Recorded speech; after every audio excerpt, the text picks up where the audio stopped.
우리가 주님을 예배해야 되는 이유는 주님이 우리를 만드셨기 때문이에요. 우리가 주님과 뗄래야 뗄 수 없는 그런 관계라는 사실 때문에 우리가 주님을 예배할 수밖에 없는 것입니다. 우리가 어떤 예배하기로 결단합니다, 이런 표현들을 쓰잖아요. 물론 이제 의지적인 어떤 믿음의 고백을 갖고 우리가 그런 표현을 쓸 수는 있는데, 그것은 이제 우리의 선택에 달려 있는 문제가 아니라 우리는 하나님을 예배할 수밖에 없는 그런 존재로 지음 받았다라는 것을 늘 기억하시기를 바라고, 특별히 이따가 결론부에도 제가 나누겠지만, 지금 우리가 이 브라켈이 쓴 그리스도인의 합당한 예배라는 이 제목으로 조직신학을 다루고 있잖아요. 그런데 이제 결국 이 창조하신 하나님의 어떤 그런 사역과 섭리를 배우면서 결국 우리가 깨닫게 되는 것은, 그렇기 때문에 우리가 하나님을 예배할 수밖에 없는 존재이구나 라는 결론에 다다라야지 결국 오늘 우리가 이런 내용들을 나누는 것도 의미가 있는 것입니다.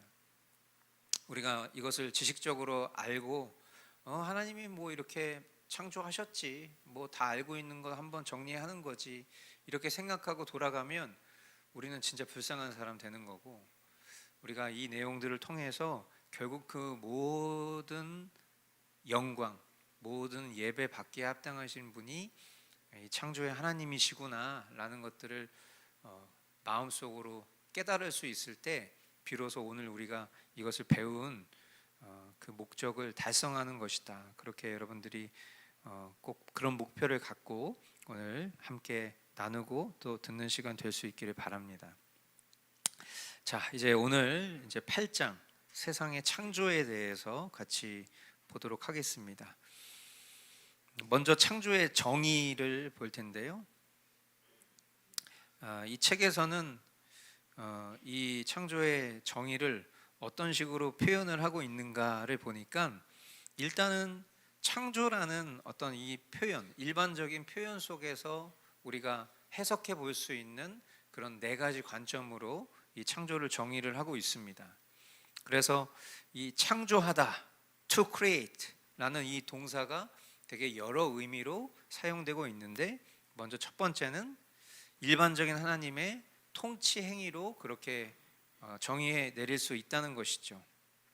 그래서 이사야 45장 7절 우리 같이 한번 읽어보도록 하겠습니다. 시작. 나는 빛도 만들고 어둠도 창조하며 평안도 주고 재앙도 일으킨다. 나 주가 이 모든 일을 한다. 아멘.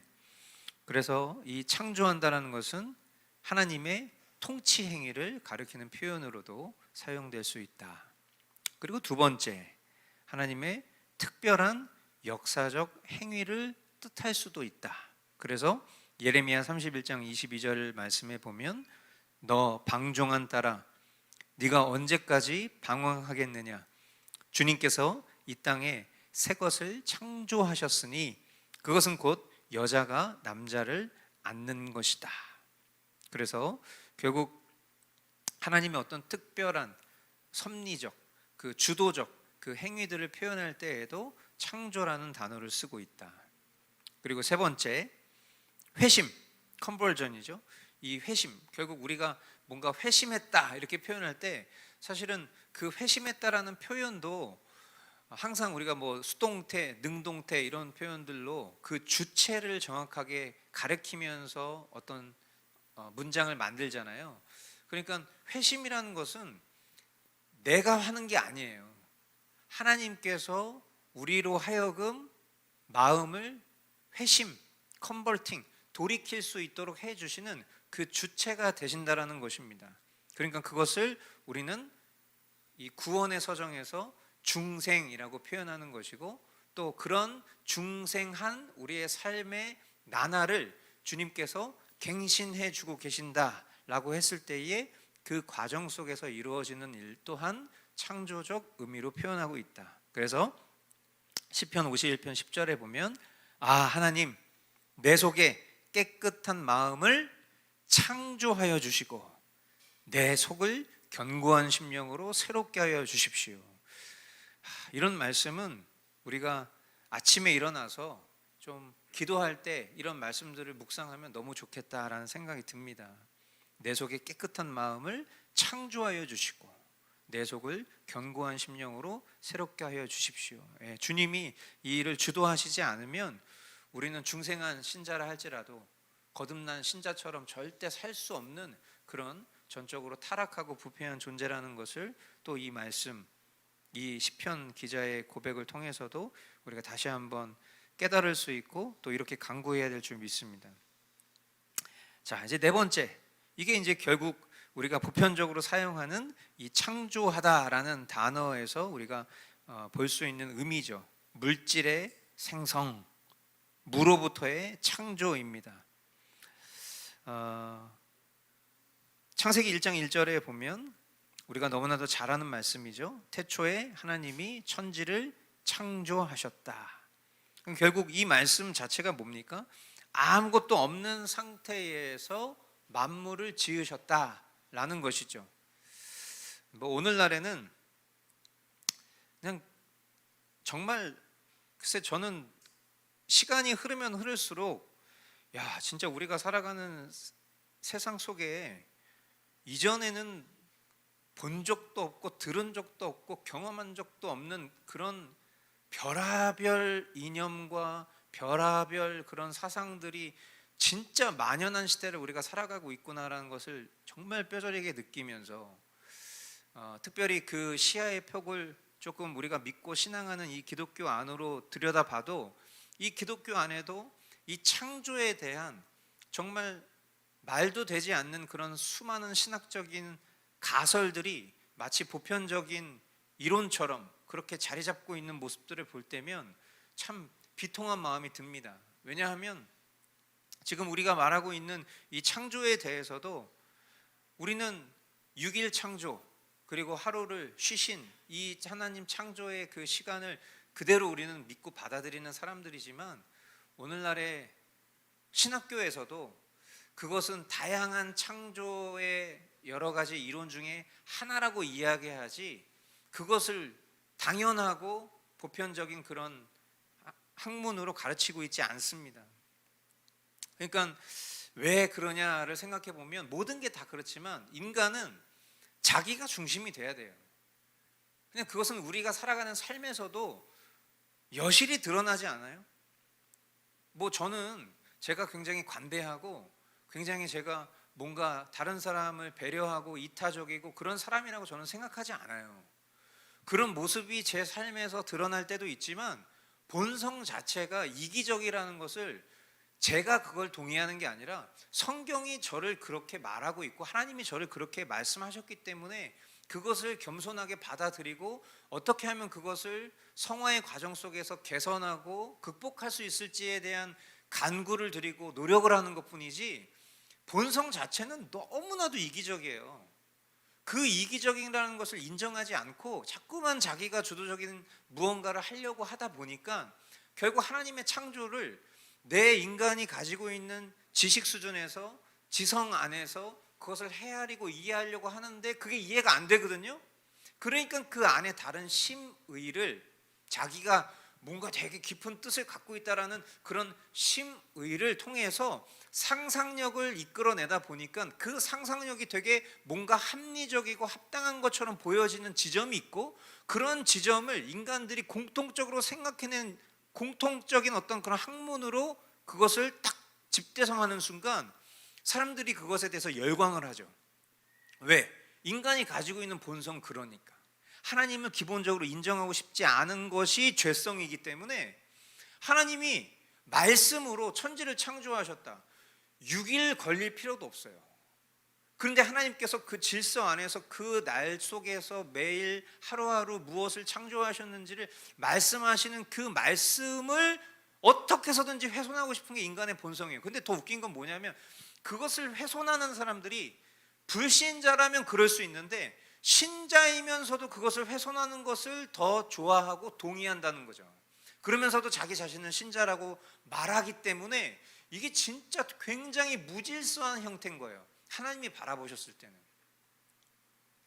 어떤 지점이 가장 이해가 안 되는 것입니까? 어떤 지점이 사람들이 받아들이기 어려운 것이죠? 대부분 다 시간에 종속되어 있기 때문이에요. 우리가 시간을 거슬러 올라가잖아요. 그러면 반드시 시작 시점이 있겠죠. 그렇죠? 왜냐하면 저와 여러분은 하나님이 창조하신 시간이라는 질서 속에 들어가 있기 때문에 우리는 반드시 알파라는 지점을 만나게 될 겁니다. 그런데 하나님은 알파와 오메가시오 이렇게 표현하지만 하나님에게는 시작도 끝도 없으세요. 그럼 어떻게 시작도 끝도 없는 분의 그 시간을 시간 안에 종속되어 있는 우리가 헤아릴 수 있겠냔 말이에요.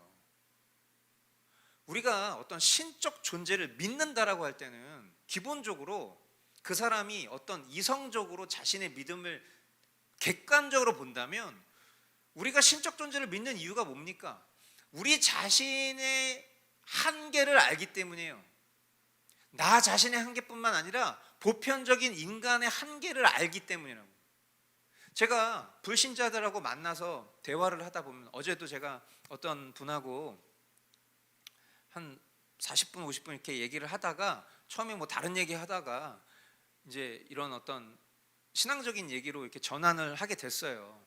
그러면서 이제 얘기를 하다가 그런 얘기를 한 거예요. 왜 목사님은 하나님을 믿냐? 그래서 저는 그렇게 얘기했어요. 많은 사람들은 이 교회를 다니거나 하나님을 믿을 때에 대부분 다 천국 가려고 믿는다. 그리고 나도 그것을 부정하지 않는다. 기본적으로 천국 가려고 하나님을 믿는다라는 것 속에는 우리의 죄를 사하는 것 이런 것들이 다 포함되어 있는 의미이기 때문에 나도 천국 가고 싶어서 하나님 믿는다라고 말하지만 근원적으로는 우리의 한계를 느꼈기 때문이다. 인간의 한계를 느꼈기 때문이다. 사람으로서 할 수 없는 일들이 있다는 것을 깨달았기 때문에 전능자를 갈망하는 것은 그것은 모든 인간에게 내재되어 있는 본성이다. 그런 얘기를 했어요. 그랬더니 그 친구가 처음에는 그냥 뭐 이렇게 평범하게 얘기를 듣다가 왜냐하면 본인이 생각할 때에도 분명 자기 삶에서 그런 것들을 직시하는 순간들을 꽤 많이 경험을 해봤을 거거든요. 우리가 뭐 예를 들어서 뭐 타로점을 본다든지 아니면 어디에 가서 무슨 뭐 사주팔자를 들여다본다든지 오늘의 운세를 본다든지 뭐 손금을 본다든지 관상을 본다든지 일반적으로 하는 사람들의 그런 무속신앙의 이유도 똑같은 거잖아요. 결국 내 힘을 초월하는 어떤 초월적인 질서 또는 초월적인 능력을 기대는 마음들이 있기 때문이거든. 그리고 성경은 그것에 대해서 직접적으로 얘기하고 있기도 하고요. 그러니까 사실은 우리가 기본적으로 어떤 신적 능력을 의지하고 그것을 믿고자 하는 것이 신앙생활이잖아요. 그러면 당연히 내가 할 수 없는 영역에 대한 인정이 뒤따라야 되는데 내가 신앙하고 있다고 하면서 내 지식과 내 지성 안에서 모든 것들을 다 이해해야지만 납득하려고 하는, 그렇게 해야지만 하나님을 인정하려고 하는 그런 교만한 태도를 동시에 가지고 있으니 바른 신앙생활을 할 수 있겠냔 말이에요.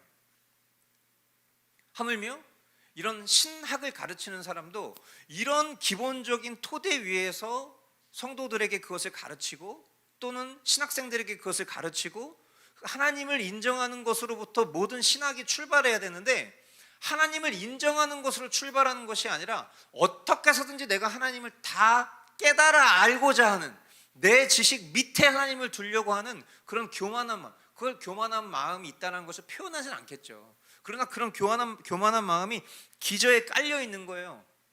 그러니까 뭔가 그 시작 이전의 시점에 딱 도달을 하게 됐을 때 더 이상 나아갈 수 없다는 것을 인정해야 되는데 거기서 더 나가려고 하죠. 영원하신 하나님의 영역 가운데로 나아가려고 하는 거예요. 그러니까 거기서 뭘 합니까? 공상과학을 펼치는 거예요. 자신의 상상력을 모든 걸 다 총동원해서 이거는 그 하루가 아니야. 이거는 인간의 24시간을 말하는 게 아닐 거야. 아무리 하나님이 전능하시다고 하여도 하루 동안 이 일들이 일어났다라고 말하기에는 그 안에 과학적인 오류들이 발견되는 것들이 있어. 막 이런 식으로 세상의 학문을 거기도 막 끌고 오기도 하고 이런 식으로 자꾸만 막 해석을 하려고 하는 거죠. 우리가 분명히 알아야 될 것은 우리 인간은 시간적인 인간이에요. 한번 따라해 보세요. 시간적인 인간. 그냥 여러분들이 한번 마음속으로 되새겨 보시는 거예요. 시간적인 인간이 우리는 이 시간을 거슬 수 없다니까요. 그럼 그 시간적인 인간은 당연히 영원을 이해할 수 없어요. 그냥 우리는 그 영혼을 어떤 식으로 생각합니까? 아주 긴 시간 이런 식으로 어렴풋이 이야기할 수 있을 뿐이지 우리는 영혼을 이해할 수가 없습니다. 그런데 하나님은 어떠죠? 우리는 시간적인 인간인데 하나님은 영원하신 하나님이에요. 이 영원하신 하나님은 그 영원하심 속에서 자신을 드러내시고 또 자신의 선하심을 나누시기를 기뻐하시고 또 하나님 안에 있는 그 영원한 목적에 따라서, 그러니까 이런 것들도 어떤 형용사처럼 표현되는 것처럼 느껴지시겠지만 사실은 명확한 워딩을 갖고 있는 거예요. 목적을 갖고 워딩을 쓰는 거예요. 영원한 목적. 그냥 우리는 단기적인 목적, 뭐 언제까지 살을 빼야지, 언제까지 이런 몸을 만들어야지, 언제까지 내가 공부해서 시험을 봐야지, 우리가 하는 목적들은 다 제한적이에요. 그런데 하나님은 영원한 목적을 갖고 계세요. 영원하신 분이니까. 이 영원하신 하나님이 영원한 목적을 가지고 있다고. 그 영원한 목적 속에서 하나님의 지혜와 전능을 통해서 우주와 그 안에 있는 모든 것을 창조하셨다. 이걸 어떻게 우리가 이해할 수 있냔 말이에요. 이거를 학문적으로 뭔가 이해하려고 탐구하는 노력을 기울이는 것이 나쁘다는 게 아니에요. 그러나 인간의 기본적인 본성은 어떻습니까? 바벨탑을 쌓는 것도 마찬가지죠. 하나님께 조금 더 가까이 나아가기를 원합니다라는 그런 겉으로 캐치프레이즈가 있었을지 몰라도 실제로는 하나님처럼 되고 싶었던 거잖아요. 그러니까 하나님을 알고자 하는 이런 탐구의 정신은 고귀하고 또 그것을 하나님 기뻐하시죠. 그러나 하나님은 우리에게 하나님 어떤 분이신지를 성경을 통해서 명백하게 드러내셨어요. 그리고 우리가 이해할 수 있는 폭 안에서 그것으로 우리가 하나님을 충분히 알 수 있도록 하셨어요. 근데 그것을 초월해서 뭔가 내 그릇 안에 하나님을 담아내고자 하는 것 속에 인간의 처절한 죄성, 그 교만함이 서려져 있다는 것도 우리는 늘 경계해야 됩니다. 그래서 무한한 빛도 또 우리가 제한받고 있는 시간도 그 무엇도 존재하지 않았던 그때 하나님 계셨다. 하나님 한 분만 계셨다. 그리고 그 하나님께서 지금 이 창세기 1장 1절의 말씀처럼 태초에, 여기서 말하는 태초도 우리의 시간 속에서의 태초죠. 하나님은 그 시간 너머에 계신 분이니까 태초에 하나님이 천지를 창조하셨다라는 것을 그대로 믿는 것, 그것이 우리가 이 창조를 대하는 기본적인 태도여야 한다라는 것을 여러분들 꼭 기억하실 수 있게 되길 바랍니다. 그래서 어떨 때는 막 그런 생각도 들어요. 모르는 게 약일 때도 있어요. 그렇죠? 우리가 살아가는 삶 속에서 때로는 모르는 게 약인 것도 있습니다. 그러니까 너무 많은 지식을 가지고 있으면 그만큼 근심에 사로잡힐 수도 있고, 지금 우리가 살아가는 대한민국의 현실을 알고 싶지 않은 분들도 있을 거 아니에요. 제가 아무리 떠들어도 뭐 게시물도 보지 않고, 나는 그런 거 관심 없어요, 나는 그런 거 알고 싶지 않아요, 나는 그런 거 알면 잠 못 잘 것 같아요, 뭐 차라리 모르는 게 낫겠어요, 그렇게 생각하면서 사시는 분들도 있잖아요. 뭐 그거 각자의 선택이고 자유입니다만, 그러나 이 하나님에 대한 것도 우리가 이런 어떤 신학적인 논쟁들도 때로는 모르는 게 약일 때도 있어요. 여러분들은 지금 제가 다루고 있는 주제를 접하시면서 목사님은 뭔가 이런 어떤 신학적인 경향이나 아니면 그 속에서 논쟁되어지는 어떤 주제를 알고 있으니까 지금 뭔가 그런 어떤 심오한 목적을 가지고 이야기하고 있겠지라고 생각하시겠지만, 한편으로는 맞는 말이기도 해요. 왜냐하면 저는 그런 어떤 신학 저널이나 이런 것들을 보다 보면 이 창조론에 대한 오늘날의 어떤 그런 변질된 신학교의 어떤 가르침들이나 이런 거 볼 때면 진짜 저는 어떨 때 진짜 막 화가 나거든요. 왜 저 교수는 왜 저런 얘기를 하지? 왜 자기만 가지고 있는 고유의 상상력, 그리고 그런 집단화된 상상력으로 만들어진 그런 것들을 신학이라는 범주 안에 담아놓고 그걸 학생들에게 왜 가르치고, 그것이 뭔가 세련되고 그것이 최근 경향이고 뭔가 이런 걸 모르면은 신학적으로 무식한 사람인 것처럼 학생들 앞에 자신의 어떤 지식을 뽐내려고 하지? 막 그런 비통함이 들 때가 있거든요. 그래서 그런 거 모르는 게 더 나을 수도 있어요. 어쩌면 이제 여러분들은 진짜 그냥 이대로 하는 6일 창조, 이 6일 창조라는 것이 신학적인 어떤 아젠다거든요. 우리는 그냥 그것이 당연한 것처럼 받아들이지만 6일 창조론이라고 해서 우리가 당연하다고 여기는 것을 여러 론 속에서 하나로 이야기하고 있기 때문에 6일 창조론이라는 표현도 등장하는 거예요. 여러분들은 그렇게 생각하지 않고 순전한 마음으로 그냥 받아들이고 계시잖아요. 그러니까 한편으로는 그런 면에서는 참 다행이에요. 그러나 저는 늘 말씀드리지만 이런 것도 믿음과 직결되어 있다고 생각해요. 대전제는 뭡니까? 하나님은 하나님이시라는 거예요. 신적인 영역이라는 거예요. 신적인 영역을 우리가 어떻게 다 이해할 수 있냔 말이에요.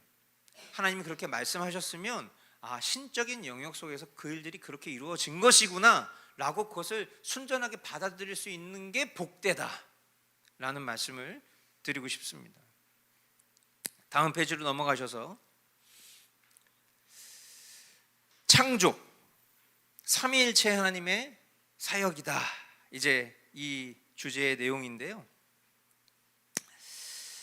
이 책을 쓴 저자인 이 브라켈은 뭐라고 이야기를 하냐면 창조가 삼위 하나님의 공동 사역이다 라는 것을 강조합니다.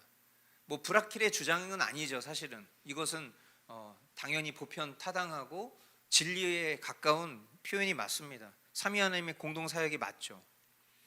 우리가 삼위일체 하나님을 믿는 것 또한 신비지만 우리가 그것을 믿는 것입니다. 하나님 한 분이신데 그 안에서 성부, 성자, 성령이 구별된 방식으로 일하신다. 이게 어떻게 우리의 인간의 지식으로 헤아릴 수 있는 영역이겠어요? 세 명이면 세 명이지 한 분 안에 세 위격이 있다고? 한 분의 역사인데 그 속에 성부, 성자, 성령의 구별된 사역이 있다고? 신비한 일입니다. 그런데 그 신비한 일을 우리는 받아들이는 것이죠. 믿는 것입니다. 그 믿음도 하나님께서 우리에게 주셨기 때문에 믿어지는 것입니다.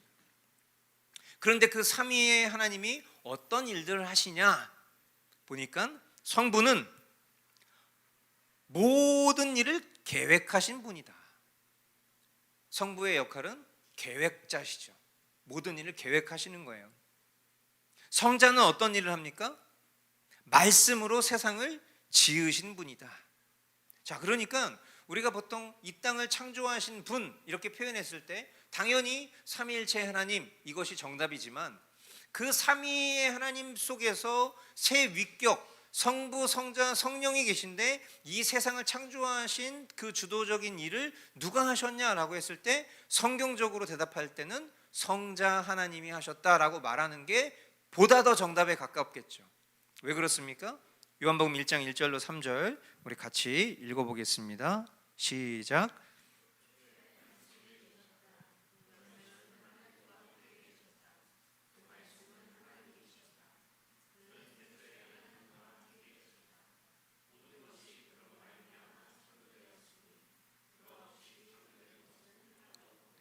아멘.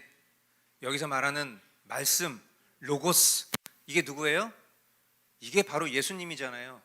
그 말씀이 육신이 되어 이 땅에 오신 분, 그분이 바로 성자 예수 그리스도이십니다. 그러므로 성부는 모든 일을 계획하신 분이요 성자는 말씀으로 세상을 지으신 분이시다.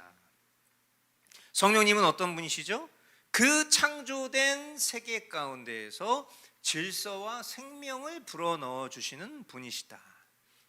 창세기 1장 2절 말씀도 같이 한번 읽어보겠습니다. 시작. 땅이 혼돈하고 공허하며 어둠이 깊음 위에 있고 하나님의 영은 물 위에 움직이고 계셨다. 아멘. 그러니까 우리가 아까 읽진 않았지만 서두에 창세기 1장 26절에 이 삼일체 하나님께서 이 창조의 공동 사역자이시다라는 것을 증거하는 대표적인 구절이죠. 하나님 말씀하시기를 우리가, 여기서 말하는 주어가 우리라고 표현되어 있다. 이 우리라는 것이 결국 성부, 성자, 성령 이 삼위일체 하나님을 스스로 표현하실 때 우리라고 쓰신 것이다 라고 우리는 보편적으로 다 그렇게 믿습니다. 우리가 우리의 형상을 따라서 우리의 모양대로 사람을 만들자. 그리고 그가 바다의 고기와 공중의 새와 땅에 사는 온갖 들짐승과 땅 위를 기어다니는 모든 길짐승을 다스리게 하자 하시고, 여기서 말하고자 하시는 것은 이 창조의 주체가 삼위 하나님이시다라는 것이죠. 자, 그렇게 하나님께서 창조하신 그 생명의 질서를 하나님의 영이신 성령께서 수면 위에 운행하시면서 그 모든 질서를 확립하셨다라는 것입니다.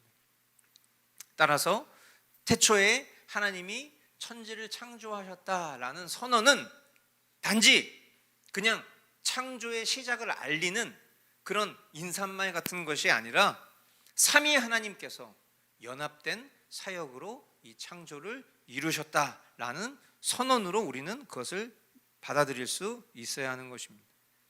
그래서 모든 피조물은 이 삼위 하나님의 뜻과 능력 속에서 존재한다라는 것, 그것을 우리가 이 단락에서 우리가 잘 정리해 놓아야 될 진리인 것이고요. 두 번째, 이제 창조, 하나님의 고유한 사역입니다. 창조라는 것은 우리가 뭐 이것 또한 저는 부정하리라 여러분들이 생각하진 않지만 오직 하나님께만 속한 일입니다. 창조. 여러분, 우리가 창조를 할 수 있습니까? 그러니까 제가 말하는 건 천지 창조를 말하는 게 아니에요. 우리가 무언가를 창조할 수 있습니까? 창조라는 것을 아까 우리가 정의 내릴 때 마지막 네 번째에서 우리가 보편적으로 표현하는 그 창조를 이야기할 때 결국 그 창조는 뭐예요? 무에서 유를 만드는 거예요. 무에서 유를 만들 수 있습니까? 우리가? 인간이? 그래서 우리는 창조는 오직 하나님께 속해 있다라고 말할 수 있는 거예요. 창조라는 단어를 사람들이 많이 쓰고 있죠. 저 사람은 정말 크리에이티브한 사람이야. 그래서 요즘에는 별의별 직업이 다 나왔어. 크리에이터. 창조적인 뭔가 아이디어를 가지고 있는 것도 직업이 돼버렸어. 그런 사람이 생겼어. 크리에이터. 사실 근데 크리에이터라는 단어는 일반적인 사람한테는 쓸 수는 없는 표현이죠. 거룩한 표현이기 때문에. 그건 하나님한테만 쓸 수 있는 표현인데, 그러니까 저는 이런 것도 되게 사소하게 느껴지진 않아요. 그냥 우리의 보편적인 문화 속에서 하나님께만 쓸 수 있는 그런 고유한 표현과 영역들이 인간에게 나뉘어지고 있다. 그리고 그렇게 신격화되고 있다. 그렇게 주목받고 있다. 뭐 아이돌 이야기를 해도 마찬가지죠. 사실은 굳이 그런 어떤 걸그룹 가수, 보이그룹 가수들을 아이돌이라고 부를 필요가 없거든. 근데 세상은 다 그런 존재를 아이돌이라고 아예 통칭해서 부르죠. 아이돌이 뭐예요? 우상이에요. 우리는 그렇게 우상 숭배를 나도 모르게 하고 있는 거예요. 그러니까 우리가 살아가는 사회와 우리가 살아가는 삶의 전반적인 영역은 다 이런 선동으로 이루어져 있어요.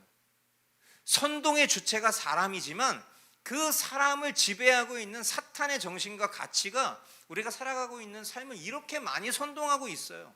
근데 그 속에서 우리는 그냥 따라가고 있죠. 왜? 남들도 다 그렇게 가니까. 그래서 예수님 뭐라고 말씀하시죠? 좁은 길로 가라고 말씀하시는 거예요. 남들도 다 가는 길로 가면 우린 다 망해요.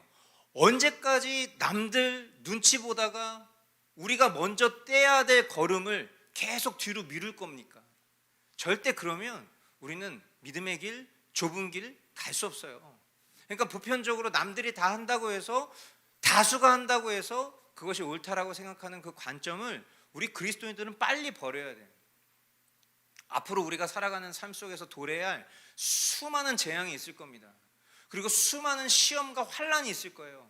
근데 그때마다 다수가 하니까 나도 따라가잖아요.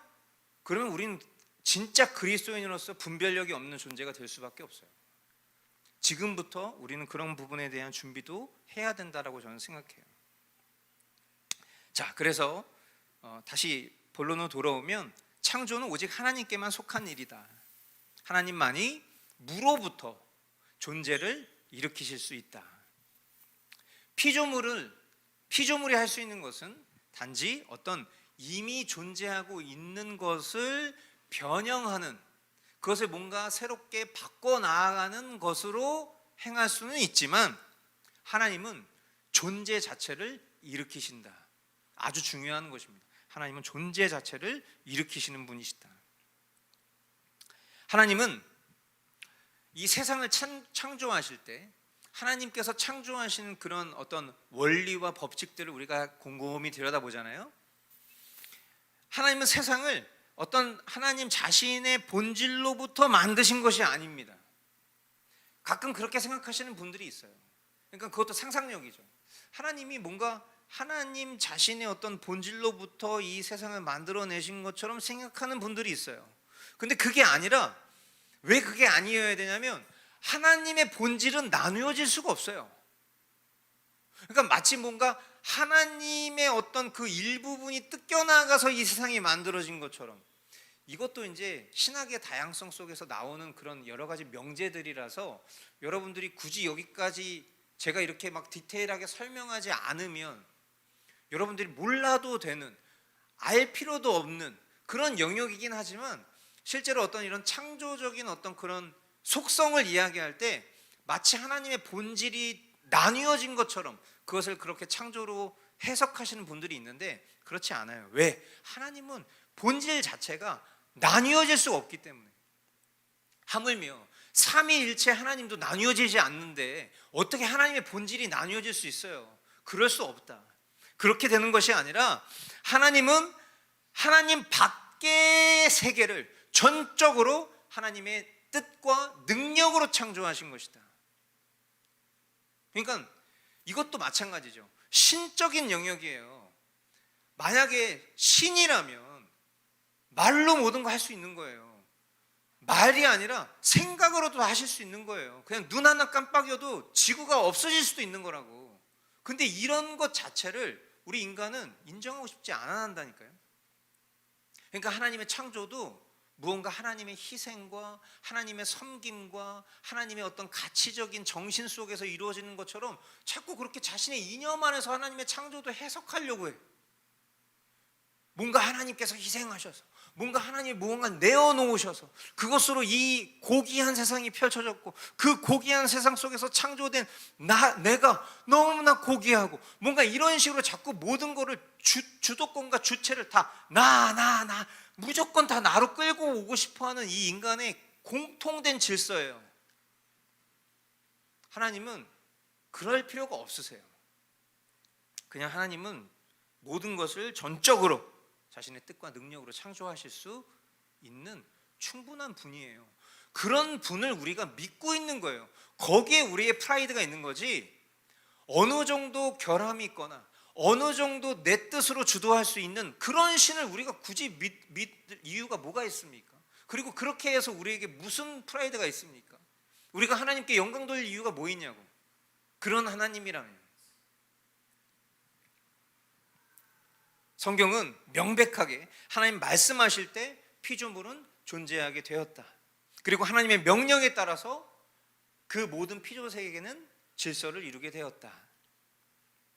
그래서 시편 33편 9절 말씀 같이 한번 읽어보도록 하겠습니다. 시작. 한마디 주님의 말씀으로 모든 것이 생기고 주님의 명령 한마디로 모든 것이 견고하게 제자리를 잡았다. 아멘. 여러분, 이 말씀을 여러분들의 믿음의 근거로 삼으시고 자랑하십시오. 그냥 여러 지식 자랑하는, 그러나 알고 봤더니 우매한 지식이었던 그런 사람들의 여러 이상한 창조 섭리와 논리를 해석하는 것에 따라가지 마시고 그냥 이 말씀으로 아멘 하시고 이 말씀의 모든 근거를 두세요. 이 말씀은 추상적인 말이 아니에요. 한마디 주님의 말씀으로 모든 것이 생기고 주님의 명령 한마디로 그 생겨난 모든 것들이 제자리를 잡았다. 질서를 이루었다라는 것을 여러분들이 이 창조를 믿는 근간으로 삼으실 수 있게 되길 바라요.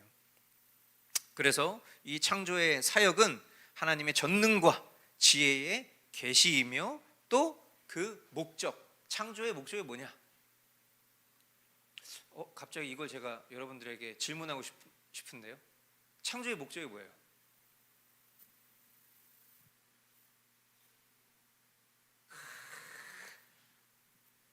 자, 우리 성인자매에게 박수 한번 하겠습니다. 야, 감사합니다. 와, 문제를 내는 제가 왜 문제를 냈냐면 나라면 이 문제를 못 맞힐 것 같았거든요. 왜? 창조의 목적? 그러면 아마 이럴 것 같은데 날 위해서? 그러지 않을까요? 근데 창조의 목적은 오직 주님 한 분을 영화롭게 하기 위해서, 하나님께 영광 돌리기 위해서, 하나님 자신이 영광 되시기 위해서 하나님 창조하신 거예요. 그러니까 이것도 마찬가지죠. 아마 모르긴 몰라도 이런 해석과 이런 설교들이 굉장히 많았을 겁니다. 여러분, 이 땅을 창조하신 하나님의 이유와 목적이 뭐죠? 우리를 위해서요. 아멘, 할렐루야. 하나님 우리를 그렇게 사랑하시는 분이십니다. 당연히 이렇게 얘기하는 전개와 흐름이 우리에게 익숙하고 그것이 올바른 표현처럼 들리겠지만, 그러나 성경은 명백하게 얘기를 하고 있어요. 이 모든 창조의 목적은 오직 하나님의 영광 때문이에요. 여러분, 늘 말씀드리지만 하나님은 돌들도 들어서 하나님을 찬양하게끔 하실 수 있는 분이라는 것을 아셔야 돼요. 내가 뭔가 하나님 앞에 막 기여하고 내가 뭔가 하나님 앞에 내가 존재하지 않으면 마치 막 하나님도 없을 것처럼 막 그렇게 생각하는 그런 사상과 그런 가치관은 너무 위험한 생각이에요. 그러니까 항상 제가 여러분들에게도 좀 여러 번 당부드리는 것도 항상 표현을 잘 써야 된다. 주체에 대한 표현을 잘 써야 된다. 그래서 우리가 뭔가 신앙적인 언어를 사용할 때도 항상 여러분, 우리가 구원을 얻은 겁니까? 구원을 받은 겁니까? 이거는 말장난일 수도 있어요. 그러나 항상 그런 것에 대한 고민을 우리가 할 수 있어야 돼요.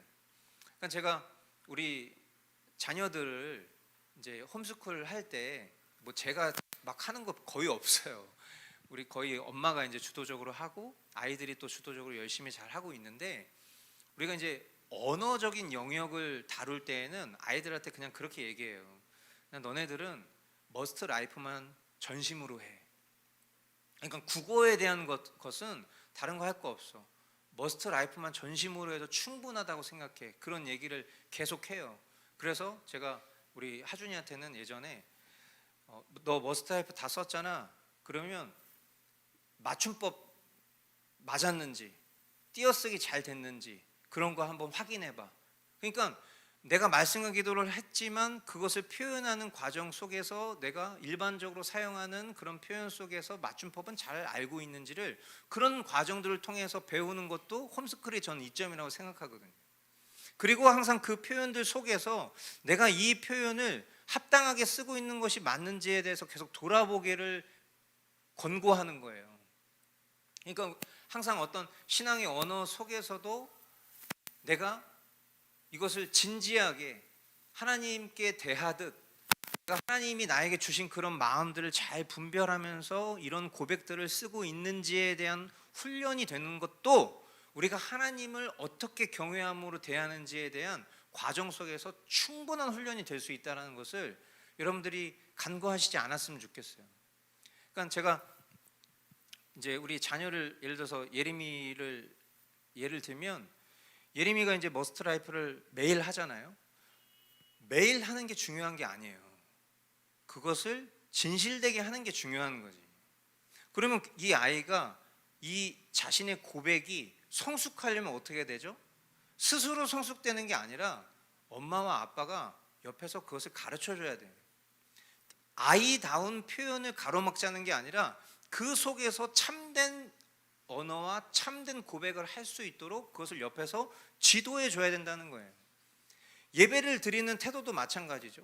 지금은 승덕이가 어리기 때문에 잠옷실에서 예배를 하지만 언제까지나 놀이처럼 예배할 수는 없는 거예요. 언제까지나 뛰어다니면서 예배할 수는 없는 거예요. 시간이 지나면 이제 예배 드리는 태도부터 가르쳐 줄 수 있어야 되는 거예요. 그런 모든 교육 속에서 눈에 보이지 않는 하나님을 경외하는 훈련들을 하는 거예요. 어떻게 눈에 보이지 않는 하나님을 경외함으로 처음부터 그렇게 나고 태어난 사람이 어디 있겠어요? 어떻게 처음부터 그럴싸한 언어로 자신의 마음과 자신의 생각을 표현할 수 있는 사람이 어디 있겠어요? 그 모든 것들이 다 훈련을 통해서 이루어지는 것이고, 그 훈련을 위해서 주님은 부모를 두시고 교회를 두시는 거예요. 결국 그 과정들 속에서 마땅한, 영광받게 합당하신 그 하나님을 향한 경외함이 표출되는 거거든요. 그래서 저도 우리 교우들의 어떤 그런 머스트라이프를 볼 때에, 제가 무슨 뭐 빨간펜 선생님은 아니지만 가끔은 이런 표현들은 이렇게 좀 바꿔주시면 좋겠다라는 그런 마음이 들 때가 있어요. 물론 저도 모르게 그렇게 간과해서 쓰는 표현들이 있어요. 그러나 항상 우리가 기억해야 될 것은 모든 주체는 주님이셔야 돼요. 내가 무언가를 하는 게 아니에요. 내가 무언가 느끼는 게 중요한 게 아니에요. 주님이 어떠하신가? 주님이 내 삶을 어떻게 이끌어 가고 계신가? 우리가 창조의 주님을 송축하고 영화롭게 한다라고 했을 때, 그것에 우리의 실제된 삶에서 드러나야 되는 모습들은 모든 것이 다 주님 중심이어야 돼요. 그래서 그 주님이 영광 받으시기에 합당한, 하나님은 피조물이 필요해서가 아니라 자신의 선하심을 나타내시기 위해서 이 세상을 만드셨고, 그 세상 속에 하나님의 형상을 닮은 우리를 두시고, 그 하나님의 백성이 기뻐하는 것을 하나님께서 영광 받으시는 목적으로 그 피조물을 창조하셨다라는 것을 꼭 아셔야 된다. 이것을 우리가 간과하기 시작해버리면 나도 모르게 어느 순간 우리는 또 뱀짓을 하고 있는 거예요. 또 모든 주체가 나에게로 온 생각과 표현과 말과 선택과 행동이 그렇게 뒤따르게 될 수밖에 없다. 모든 것은 다 하나님 영광 받으시기 위해서 존재한다라는 것을 다시 한번 말씀드립니다. 자, 하나님의 창조 행위의 질서 있는 진행. 이게 영어로 이렇게 쓰여져 있는 표현들을 아무래도 번역해서 옮긴 거다 보니까 좀 되게 뭐랄까요, 좀 장황한 것처럼 들리죠? 하나님의 창조 행위의 질서 있는 진행. 자, 핵심 논지는 어떤 얘기냐면요, 하나님이 어떤 혼돈 가운데에서 세상을 만드신 것이 아니라 질서 있게 창조하셨다라는 것입니다. 이것이 굉장히 중요한 핵심입니다. 그러니까 우리는 보통 하나님의 창조를 이해할 때 미성숙한 신앙인일수록 하나님의 창조를, 이런 비유를 우리가 자주 쓰지만 알라딘의 요술 램프처럼 생각할 가능성이 높습니다. 그러니까 뭔가 우리가 그 뜻이 선한지 불의한지에 대한 분별함 없이도 내가 바라고 원하는 어떤 소원을 떠올리면 그것이 마치 무언가 현실로 이루어질 것처럼 생각하듯, 하나님이 천지를 창조하시는 것도 마치 그런 식으로 천지를 창조하셨을 것처럼 여기는 사람들이 있어요. 그러나 하나님의 창조는 어떤 무작위적인 그런 사건이 아니라 매우 단계적이고 아주 조화로운 전개 속에서 이루어진 질서 있는 창조였다라는 것을 여러분들이 아셔야 됩니다. 자, 이 창조의 질서가 어떤 식으로 이루어졌죠? 처음에는 형체가 없는 물질이 있었습니다. 창세기 1장 2절 말씀대로. 그렇게 하나님은 첫째 날에 무엇을 만드시죠? 빛을 만드셨습니다. 둘째 날에는 하늘을, 셋째 날에는 바다와 땅, 그리고 식물을 내셨습니다. 넷째 날에는 해와 달과 별을 두어 시간과 계절, 질서의 체계를 세우시고, 다섯째 날에는 물고기와 새를, 여섯째 날에는 짐승과 사람을 창조하셨습니다. 마지막으로 일곱째 날에 안식하심으로 창조의 완성을 선언하셨습니다. 이 브라켈이 이 6일 창조가 단순한 문학적인 장치가 아니라 하나님의 실제 행위다라는 것을 매우 강조합니다. 그래서 저는 이 책이 참 건전한 그런 신학책이다라고 생각하게 됐습니다. 왜냐하면 100%가 있으면 90%는 똑같은 소리를 하지만 10% 다른 얘기하는 책들도 있거든요. 그러나 이 브라켈은 이 6일 창조가 어떤 문학적 표현이 아니다. 이것은 명백한 하나님의 실제 행위며 질서의 표지다. 그렇게 말하고 있어요. 그러면 이 6일 창조론을 무시하는 사람들 중에는 여러 가지 부류가 있겠지만 어떤 사람들은 이런 생각을 하고 있어요. 그래, 하나님의 전능하심을 나는 더 강조하고 싶은 거야.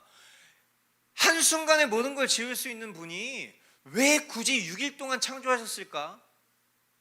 이건 그런 의미가 아니기 때문이야. 이런 식의 논리를 펴는 사람들도 있어요. 그런데 여러분, 질서를 만드는 질서의 조성자는 그 질서를 만든 이유가 있는 겁니다. 그러나 그 질서를 따르는 사람은 때로는 그 이유를 다 모를 수도 있고 그 속에서 따라갈 때가 있어요. 그러면 질서를 만든 사람이 아닌 입장에서 질서에 대한 다양한 해석을 하는 게 중요합니까? 아니면 바른 질서를 지키는 게 중요합니까? 당연히 지키는 게 중요해요. 그런데 기질적으로 무언가를 지키고 따르는 것을 불편해하는 사람들이 있다니까. 무언가 그런 걸 힘들어하는 사람들이 있어요. 이것이 우리 인류 역사 속에서 수많은 이념 속에 드러나 있어요. 더 깊이 얘기하지 않겠습니다.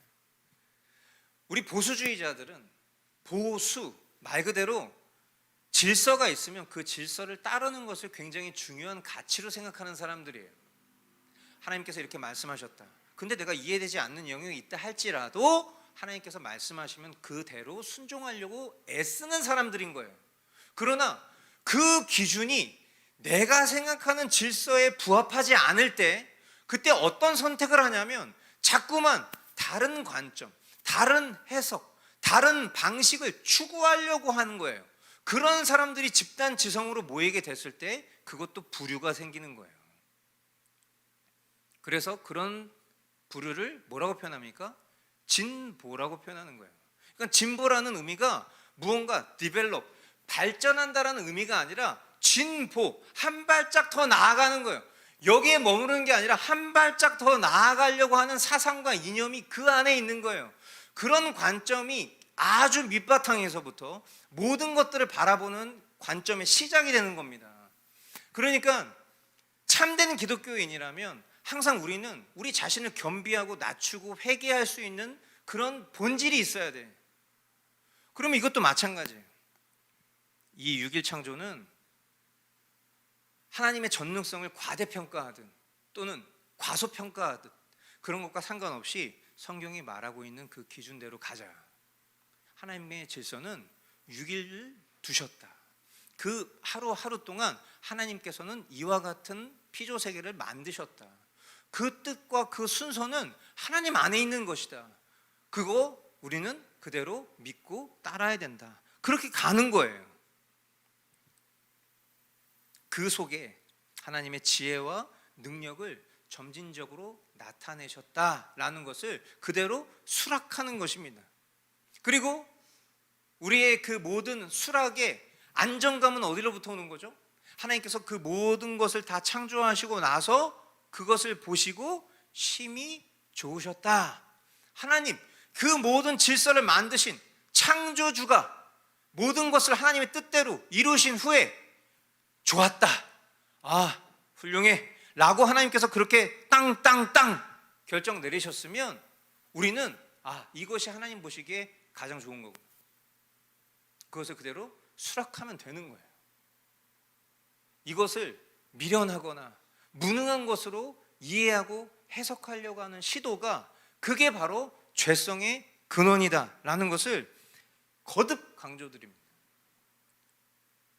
그래서 이제 어떤 일부 지식인이라고 표현되는 사람들은 이런 기독교 신앙을 참 저급하고 무능력하고 수동적이고 되게 피상적인 것들을 치부하죠. 왜 그래야 됩니까? 우리가 왜 인간이 그래야 됩니까? 왜 눈에 보이지 않는 어떤 신적 존재 앞에서 왜 인간은 그토록 그렇게 굴복할 수밖에 없는 것입니까? 라는 식의 논리를 피기 시작하는 거예요. 그래서 그런 것으로부터 발생한 가장 보편적인 이념이 뭡니까? 안타깝게도 그게 바로 민주주의예요. 사람이 주인된, 모든 것이 다 사람이 주인된. 그러나 그 사람의 주인됨의, 진짜 주인됨의 가치는 하나님을 인정하는 사람일 때 그 가치가 빛나는 것이지, 하나님이 배제된 인간이 중심된 사회는 결단코 망합니다. 여러분, 우리가 왜 사회주의, 왜 공산주의 이념을 받아들일 수 없습니까?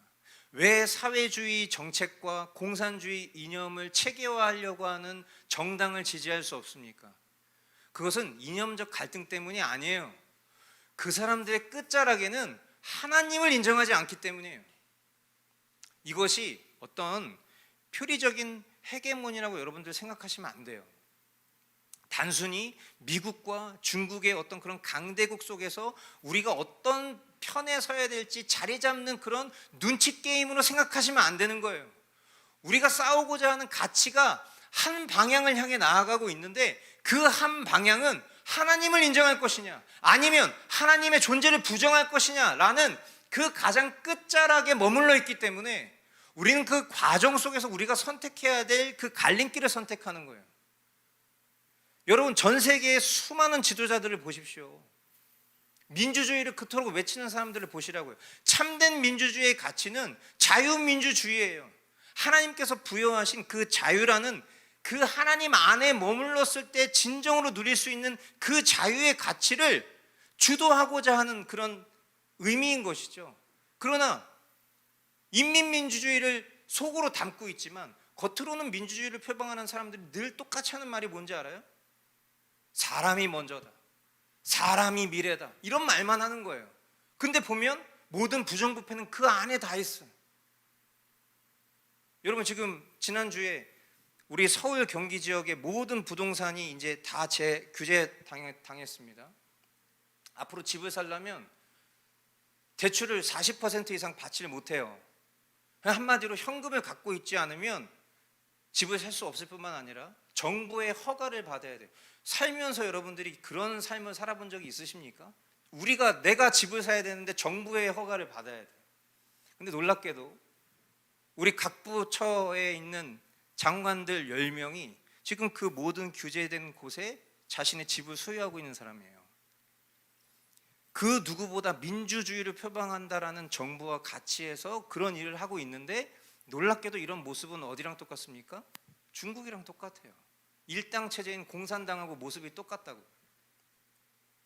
근데 겉으로 막 유쾌해 보이고 겉으로 선량한 사람인 것처럼 보이는 그 사람의 말에 우리는 속아서 진짜 내가 추구해야 될 신앙적인 이념은 뒤로 한 채 지금 무슨 선택을 하는지도 모르는 그런 기준 위에 서 있는데, 우리가 이런 창조의 질서를 배울 때에 무엇이 투영돼서 보여야 되는 거예요. 결국에 이 하나님의 질서를 봐야 되는 거예요.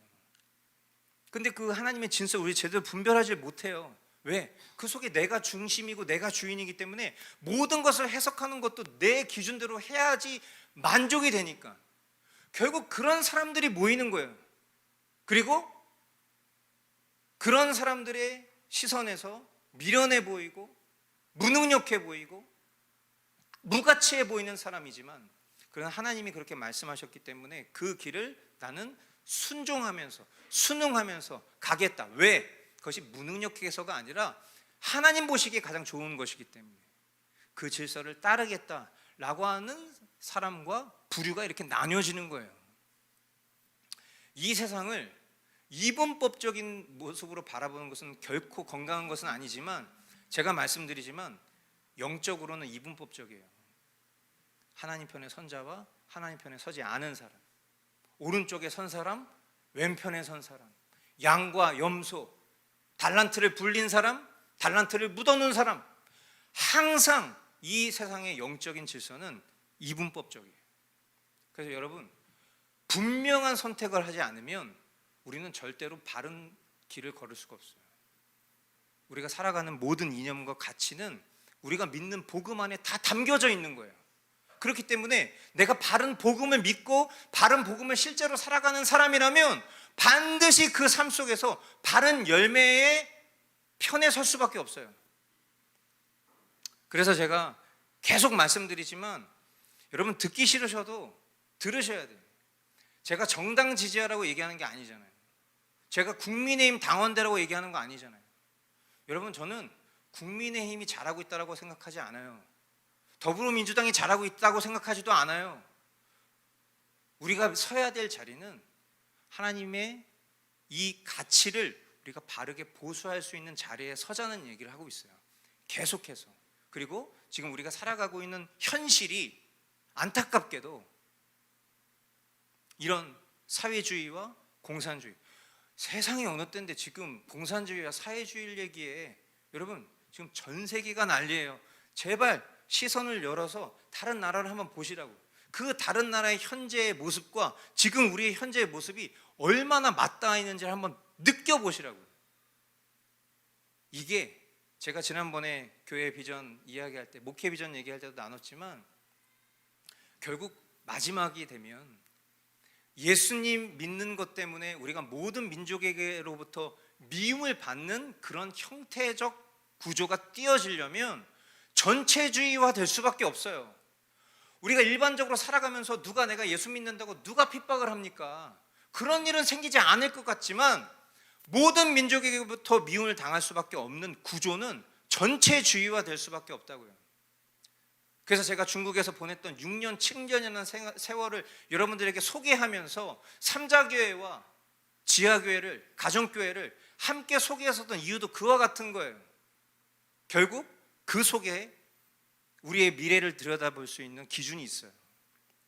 그래서 여러분, 우리가 지금 지키고 보수해야 될 그런 이념적 가치는 복음과 무관하지 않다. 다시 한번 거듭 말씀드립니다. 여러분 꼭 좀 소중하게 생각해 주시고, 제가 나눠드리는 그런 내용들이 어떤 시사적이고 정치적이고 뭔가 이거는 성경과는 상관없는 것처럼 그렇게 치부하지 마시고 여러분이 가지고 계신 이성과 논리로 한번 들여다보세요. 이것이 허무맹랑한 어떤 음모론인지 아니면 음모론이 아니라 음모 팩트인지에 대해서 분별할 수 있는 기준과 능력은 여러분의 것입니다.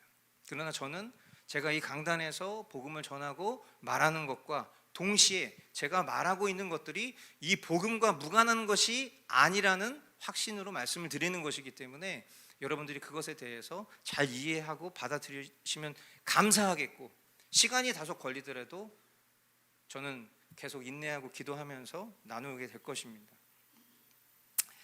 자, 계속 이런 얘기를 하다 보면 또 그렇게 흘러갈 수밖에 없는 것에 대해서 좀 송구스러운 마음입니다. 자, 끝으로 하나님의 경이로운 창조 사역에 대한 묵상으로 이제 마무리를 할 텐데요. 이 책에서 이제 마지막 부분에서 모든 그런 창조적 어떤 그런 교리의 논의를 묵상으로 마무리를 합니다. 그래서 아까 서두에 제가 소개했던 것처럼 결국 창조 교리는 어떤 단순한 지식이 아니다. 결국 이 창조적 지식을 우리가 듣게 되었을 때, 배우게 되었을 때 우리의 심령이 어떻게 움직이는가를 지금 주목하자는 거예요. 오늘 여러분들이 이 창조적인 섭리를 딱 들으셨을 때, 하나님이 이 주도적으로 하신 그 모든 창조 섭리에 대한 그 교리를 들으셨을 때 우리 마음에 무엇이 일어나느냐? 아까 우리가 중간에 질문했다시피 하나님 왜 창조하셨냐? 하나님을 영화롭게 하기 위해서, 하나님께 영광이 되기 위해서 창조하셨다는 것을 우리가 지식적으로 깨달았다면 결국 우리의 심적 반응은 하나님을 향한 경외와 예배로 나아가게 하는 그런 진리인 거죠. 결국 우리가 오늘 배운 것은 창조에 대한 교리는 곧 경외와 예배로 나아가게 하는 진리다. 그래서 하나님이 창조하신 그 세계를 우리가 깊이 묵상할 때 우리는 하나님의 능력과 지혜, 그리고 하나님의 선하심을 배우게 된다.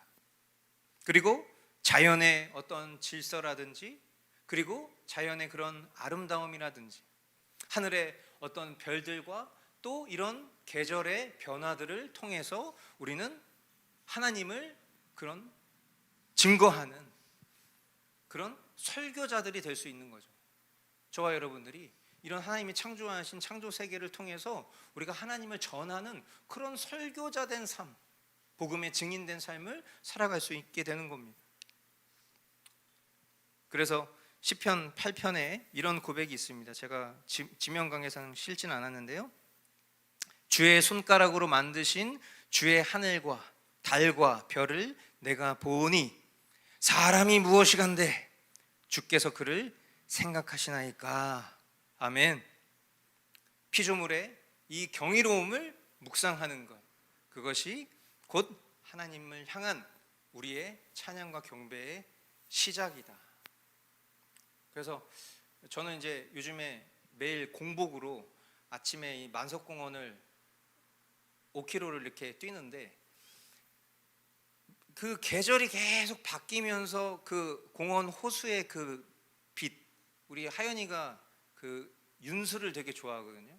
이제 오후에 가면 또 윤술이 이렇게 딱 하고, 아침에는 되게 새소리와 어떤 그 싱그러운 모습 속에서 할머니 할아버지들 사이를 제가 막 비집고 뛰어다니는 어떤 그 속에서 자연의 어떤 경치와 풍광이 이렇게 바뀌는 그런 것들 통해서 저도 모르게 할렐루야가 나오는데, 너무 아름다우신 분들이 있어요. 거기 보면은 할머니들이 이렇게 그 할머니 전용 그 책모자 이렇게 쓰시고 전도지를 이렇게 나눠주시는 분들이 아침마다 이렇게 있어요.